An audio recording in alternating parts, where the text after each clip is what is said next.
So again guys, hello. This is again series of basic integration. Again. So ang next problem natin, fourth problem, is about integral of square root ng x raised to 1/2 minus 2x raised to 3 over 2 plus x raised to 5 over 2 dx. So for our solution, so notice that ano yung pwedeng gawin dito? Sa loob ng ating integral or sa square root pala, meron bang common factor or common term? Yes, diba meron? That is yung x raised to 1/2. Because present siya sa lahat. Because itong 3/2 nag-contain yan ng x raised to 1/2. And itong also itong x raised to 5 over 2, nagko-contain yan ng x raised to 1/2. Okay? So therefore, for our first step is factor out x raised to 1/2. Okay? So it will become, first is copy this square root muna. Ito muna ha. Copy. Okay? Itong x raised to 1/2, kapag finactorat ko siya dito, this will become, gawin ko muna siyang parenthesis, ganyan.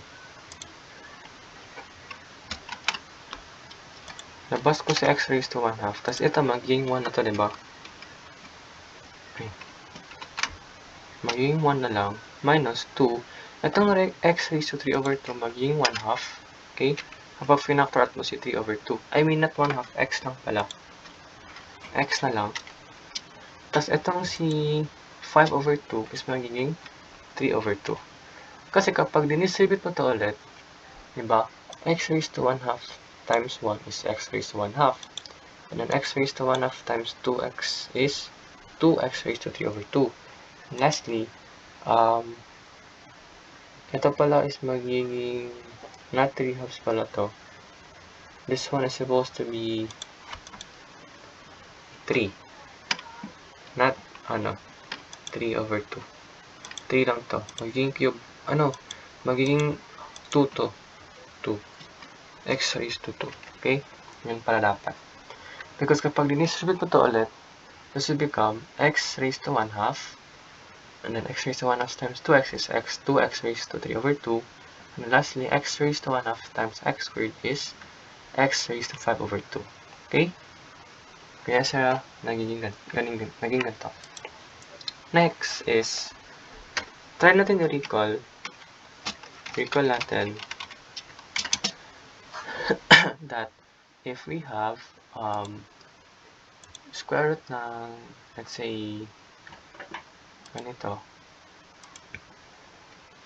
Let's say, m to. Tsaka, wag na lang pala. Ganito na lang. Normal na radical. Kasi ganyan, a and then b. Okay? That is equals to square root ng a times square root ng b. Diba? So therefore, ito dito, yung term na dyan,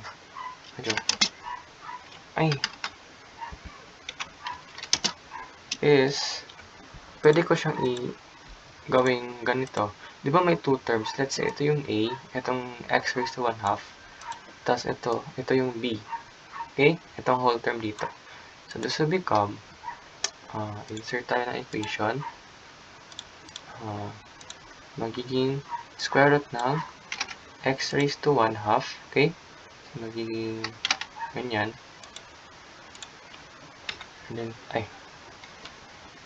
times, sana yun? Times square root ng itong whole term. Wala si Balik. Yun.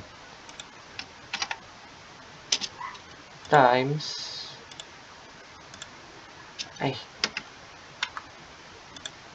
square root ng ito whole term. Ito. Ito lang pala. Okay? Ayun. Gets ba? Diba? We apply these properties ng radical or laws ng radical. So after is next na gagawin is we just need to simplify this one. Okay? Itong first, diba? We know that ang square root ng square root is equal to sa 1/2, diba? X raised to 1/2. So parang maging ganito siya. X raised to 1/2, we can write that as ganito. Yan. So, magiging x raised to 1/2 and naka-raise pa siya sa 1/2. Ganito pala dapat. Wait.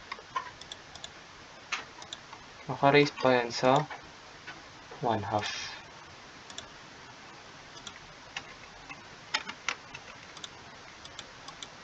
Okay, ganyan. Gets ba? Ito sa first yan ha. And para naman sa pangalawa is, ano yung magagawa natin dyan? Yung sa pangalawa, notice that ito, we can factor that. Diba? Anong factors niyan? That is, ganito. Radical. Diba pwede na siya i-write as x raised to x minus 1 times x minus 1. Because kapag dinisibit mo to ulit, diba? Ito na lang siguro. Yung factors ng 1 is 1 times 1 lang, diba? Pero, we need to consider the sign.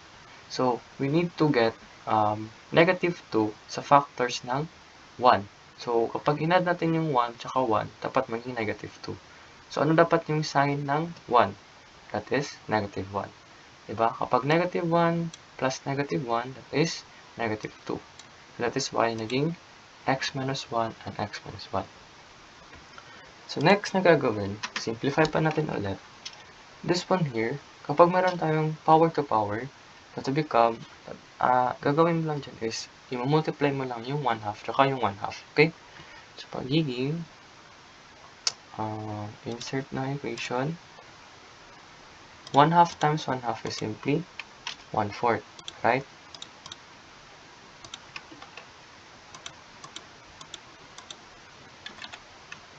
One-fourth. And then times square root ng, diba since meron tong the same sila ng term, therefore we can write na lang that as x minus 1 raised to 2, right? And then, itong square root ng x minus 2 raised to 2, x minus 1 raised to 2 pala, makakancel lang yung radical, diba? So therefore, yung natin, this will become, and then, magiging na lang yan, x minus 1, diba? Since natanggal na yung raised to 2, because makakancel lang using the square root. So therefore, our new integral, or integrand, I mean, is to become, forget equals. Ito, copy lang natin to. Okay? And then, dx. Yun. So, evaluate natin. Itong x raised to 1/4, i-distribute natin siya sa each term. So, this will become, copy ko lang to, times x. Okay? And then, don't forget the dx. Plus, minus pala, minus, integral ng, so since this is just 1, so copy ko lang yan, then dx. Okay? Yun. And then itong x raised to 1/4 times x, kapag inad natin or kinumbine, 1/4 plus 1 is simply 5/4, right? So therefore this will become integral of x raised to 5/4 for the first term. Ay, mali.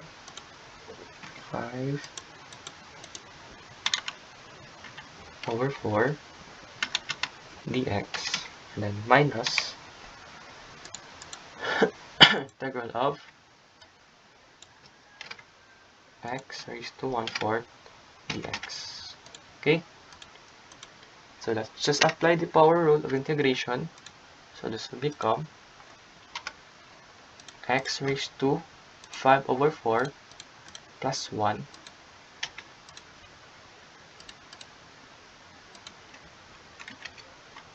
plus 1 over 5/4 plus 1, right? Minus x raised to 1/4